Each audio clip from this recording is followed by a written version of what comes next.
Good morning students. Today I am here to teach you economics for class 11.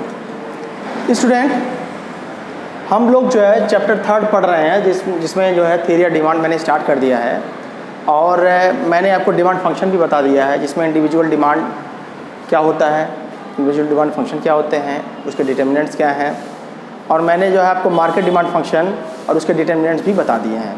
आज जो भी determinants हैं आज हम उनके बारे में डिस्कस करेंगे, कैसे वो डिमांड को इफेक्टेड करते हैं।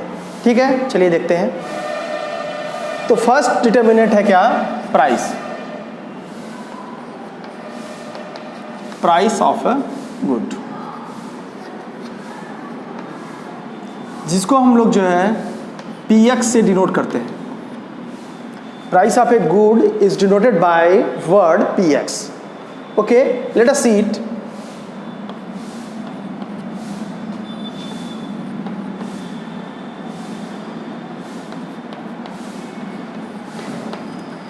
देखिए बच्चों, होता क्या है, अगर प्राइस ऑफ एक्स कमोडिटी अगर बढ़ेगा तो क्या होगी, डिमांड उसकी डिक्रीज करेगी, और प्राइस अगर जो है उसकी डिक्रीज करेगी तो डिमांड क्या होगा, इंक्रीज करेगा। ये हो गया हमारा प्राइस ऑफ गुड, मतलब PX का जो है प्रभाव डिमांड पर क्या होता है, ये हम देख लिए। सेकंड हमारा क्या है? सेकंड है हमारा जो है प्राइस ऑफ, सेकंड हमारा कंज्यूमर्स इनकम।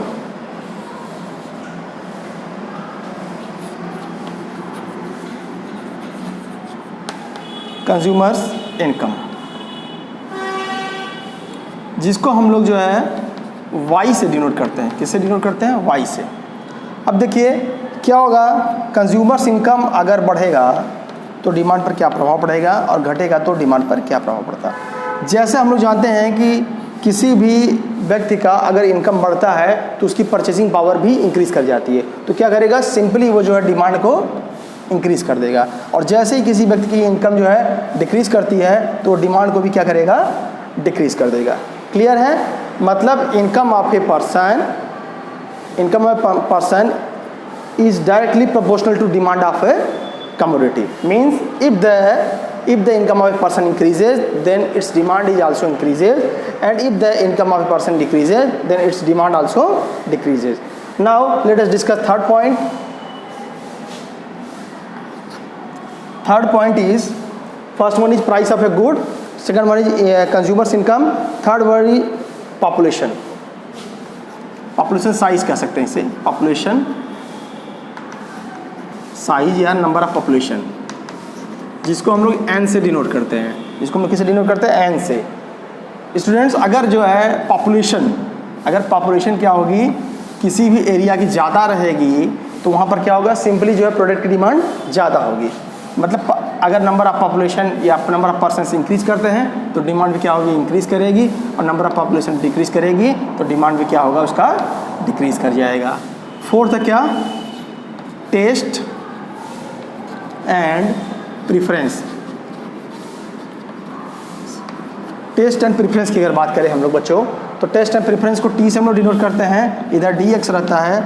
तो देखिए क्या होगा, हम लोग जिसको ज़्यादा हमें पसंद होते हैं, जो चीज़ हमें ज़्यादा टेस्टी लगती है, तो उसकी डिमांड हम लोग क्या करते हैं, ज़्यादा करते हैं इन कंपेरिजन टू उस कमोडिटी के जिसका जो है हमें टेस्ट अच्छा नहीं लगा है, जिसको या हम प्रीफर नहीं करते हैं, तो उसका डिमांड भी हम क्या करेंगे, जो है बहुत कम करेंगे। क्लियर है स्टूडेंट्स? तो मतलब टेस्ट एंड प्रीफरेंस जो है क्या होता है, वो जो है वो भी डायरेक्टली प्रोपोर्शनल होता है किसके, डिमांड के। अब हम लोग बात करेंगे टाइम की।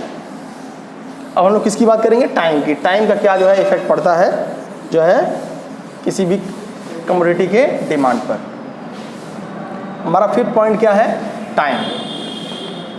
टाइम को किससे डिनोट करते हैं? स्मॉल t से।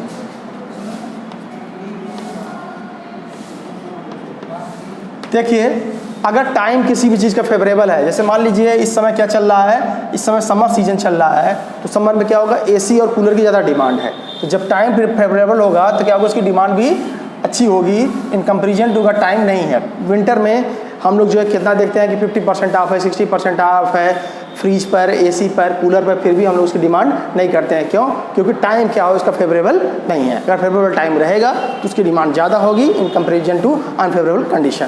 क्लियर है? छठवां पॉइंट है हमारा बच्चों,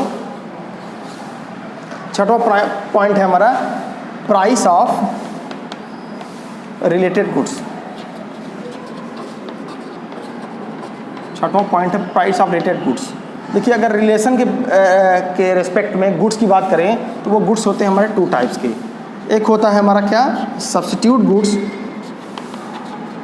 एक होता है सब्स्टिट्यूट गुड्स, और दूसरा क्या होता है हमारा कम्प्लीमेंट्री।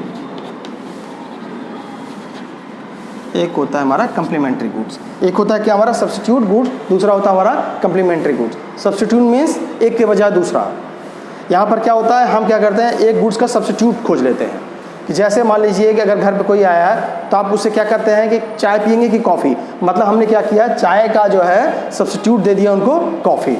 और कम्प्लीमेंट्री गुड्स क्या होते हैं, मतलब वो दोनों जो है एक दूसरे के पूरक होते हैं।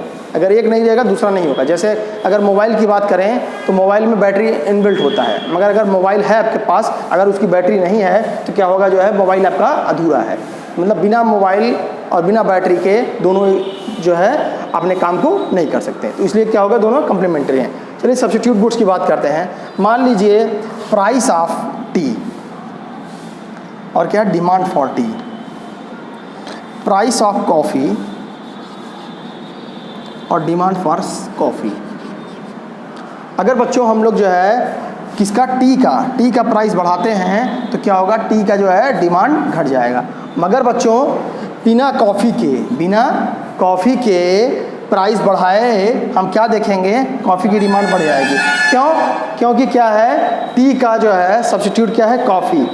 तो कॉफ़ी के प्राइस में कोई चेंज नहीं हुआ, फिर भी जो है टी के प्राइस को जो है बढ़ाने की वजह से उसका डिमांड घटा और जो है कॉफ़ी की डिमांड बढ़ जाती है। क्यों?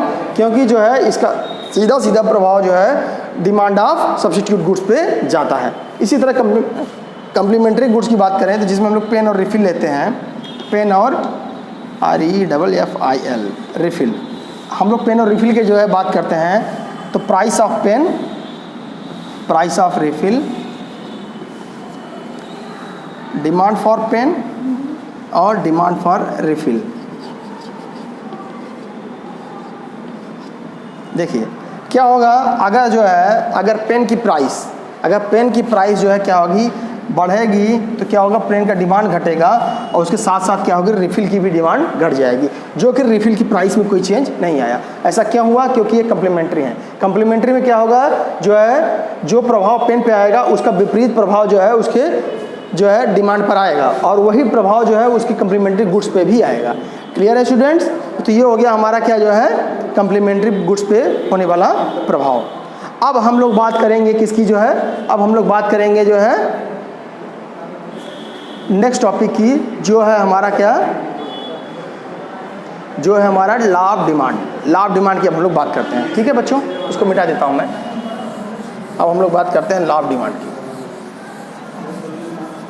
देखिए लॉ ऑफ डिमांड बहुत ही इंपॉर्टेंट पॉइंट है।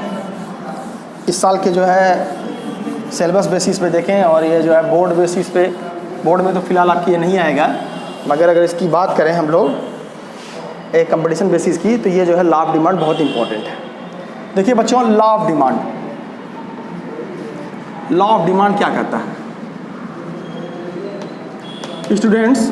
लॉ ऑफ डिमांड कहता है कि अदर थिंग्स को अगर हम कांस्टेंट कर दें, मतलब प्राइस के अलावा जो भी डिटर्मिनेंट्स हैं डिमांड के, अगर उनको हम कांस्टेंट कर दें तो उसका प्रभाव क्या होगा, अदर थिंग्स को, प्राइस को छोड़कर अगर हम कांस्टेंट कर देते हैं तो लॉ ऑफ डिमांड ये कहता है कि डिमांड जो है आपका इंक्रीज़ करेगा प्राइस के गिरने के साथ साथ, और आपका डिमांड जो है इंक्रीज़ करेगा प्राइस के घटने के साथ साथ, और जैसे ही प्राइस बढ़ेगा उसका डिमांड भी क्या हो जाएगा, बढ़ जाएगा।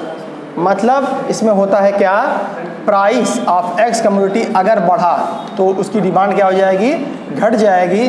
प्राइस ऑफ एक्स कम्युनिटी अगर उसकी प्राइस घटी तो डिमांड क्या हो जाएगा, बढ़ जाएगा। क्लियर है? लॉ ऑफ डिमांड कहता है keeping other thing constant, the demand of a commodity decreases with increase in price and increases with decrease in price. Okay student, this much is for today. We will come with the next video in the next topic with the new schedule and curve of law of demand. Okay student, thank you, have a nice day.